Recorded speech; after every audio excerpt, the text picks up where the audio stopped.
Miss, makasih banyak bantuannya. Kita udah resah di sini ya. Saya tuh juga ini kemarin oknum KBRI juga. Kan saya tanya masalah ini. Soalnya dari tahun berapa dulu udah nggak enak lah pokoknya. Saya sampai pernah itu saya tengkar sama pihak KBRI, oknum KBRI nggak tahu. Tak kasih namanya lah nanti kan menjaga privasi nggak enak.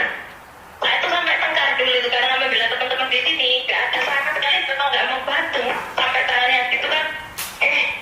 Gimana lah kalau memang prosedur memang secara prosedur mungkin mereka melanggar hukum ya ilegal, tapi sebagai rasa kemanusiaan itu loh kami tanya itu masa ngurus orang ngurus itu nggak bisa, masa kita yang orang apa ya orang awam orang kecil sampai menolong tuh aduh hati nurani yang saya pakai kemarin itu ada yang mendengarkan gitu. Oke, siap. Sampai gelas kapan hari sampai ada yang bilang Pak laporkan ke Pak Jokowi aja ini biar dia Pak ganti apa namanya itu stafnya tuh yang kompeten yang benar-benar bisa menjadi pengayom dan pelindung masyarakat di sini gitu. Kan KBRI harusnya mereka tuh yang memang benar-benar bisa menjadi abdi masyarakat yang melayani kalau ada masyarakatnya yang bermasalah di sini. Kan sebagai wakil kan KBRI kok nyatanya mereka nggak ada yang tahu sama sekali kalau ada masalah. Gitu loh. Oke. Ini pukulan keras ya. Ya. Maaf bisa terima itu. Nggak apa-apa saya. Ini pukulan keras bagi saya pribadi.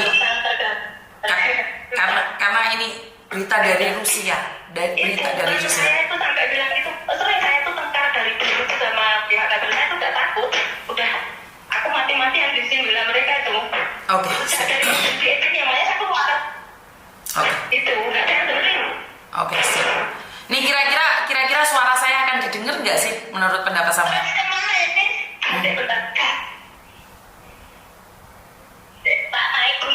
Oke, nggak apa-apa, pelan-pelan.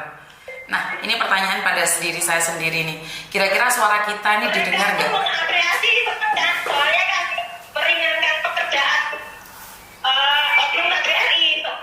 Jadi mereka seperti terwakilkan kan, nggak ada mereka senang. Makanya sering terima kasih ya Mbak Sri, Mbak Sauda gitu bilangnya. Sudah bantu pihak KBRI. Lupa sebenarnya ini kan tugasnya jenengan bukan saya, kan bilang gitu. Kemarin saya WA 2 kali, kami tuh namanya Pak Mulyadi. Saya 2 kali nanya kasusnya Rahmat, tidak dibalas.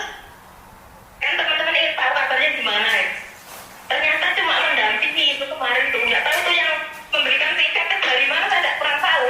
Saya cari informasi dari KBRI tidak dijawab soalnya Mbak.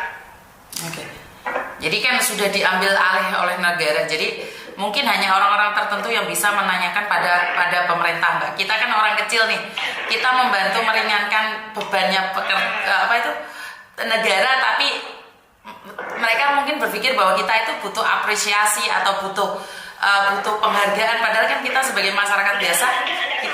Tidak sama sekali. Saya tidak kepingin itu semua.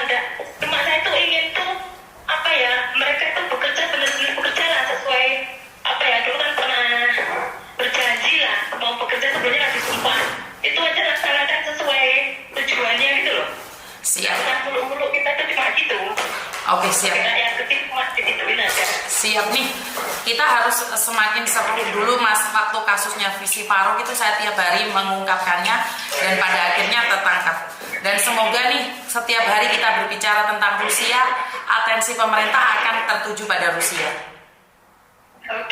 Makasih sekali loh Miss. Iya, siap. Tapi yang kemarin harus ngadu ke mana? Soalnya saya sendirian di sini nggak ada teman. Sedangkan teman-teman yang seberapa malah gini, udahlah Mbak, kasihan sampean. Ya kalau pengen mencegah ya yang dari Indonesia tuh diberhentikan, jangan sampai kesini lagi gitu. Siap. Info ini akan saya teruskan. Siap. Info ini akan saya teruskan pada pusat. Kan kita punya dekengan pusat. Tuhan maksudnya. Tuhan. Iya betul. Kalau semuanya bisa gitu. Siap. Terima kasih dan saya akan info dan updatekan. Terima kasih ya. Terima kasih sekali loh Miss Janji Sami-Sami. Sami-sami. Aku juga berangkat kerja Miss. Oke, bye-bye. Bye-bye teman-teman. Oke, bye-bye. Wow, ini pertama kali saya dengar keluh kesah seorang pekerja migran yang ada di Rusia 15 tahun membantu teman-temannya tanpa campur tangan siapapun. Ya, kalau dipikir salah ya salah, Mbak. Kerja di Rusia ilegal sampai tangan jatuh, terus siapa yang harus bertanggung jawab? Nah, bagaimana untuk mempertanggungjawabkan ini adalah yang di Indonesianya adalah mencekal calo-calo ini.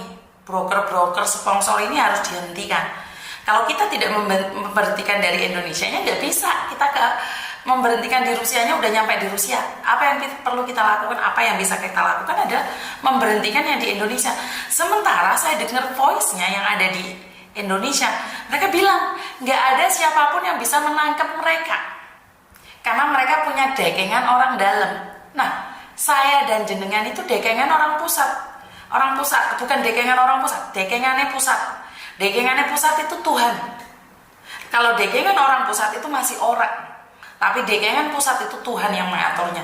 Jadi dengan keluh kesah, dengan air mata, dengan kesedihan yang diceritakan pada teman-teman yang dari Rusia khususnya, ini sangat pedih sekali ya. Ternyata teman-teman kita yang di Rusia itu diperlakukan seperti itu.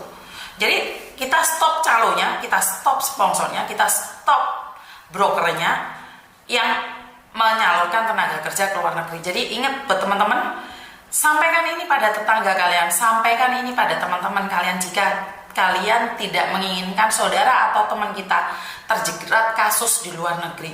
Kasus apa? Kasus ilegal. Jadi walaupun kalian bilang itu benar-benar ada, kalau nggak ada hitam di atas